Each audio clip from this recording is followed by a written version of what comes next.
है ना। तो हार्ड आने पे परसेंटेज डाउन रह गई। अब एग्जाम इजी हो जाता तो हो सकता है कि मोर देन 500 होता, कि उससे नीचे नहीं आता।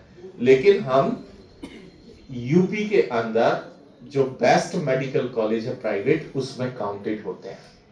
उसके पीछे रीजन है, क्योंकि डॉक्टर्स को क्या चाहिए, आप डॉक्टर यहां पर बनेंगे तो आपको पेशेंट चाहिए। यहां पर पेशेंट का फ्लो बहुत अच्छा है। एक तो मेडिकल बच्चों का है, एक शारदा केयर के नाम से है।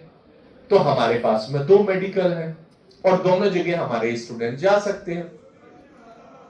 तो उसका फायदा मिलता है बच्चों को, क्योंकि डॉक्टर को पेशेंट नहीं मिलेगा तो वो सीखेगा क्या। किसका? आप देखो 5.5 years होता है फीस सबमिशन। अभी हमारा जो फीस है वो 15 समथिंग है, 15 लाख कुछ है। हाँ,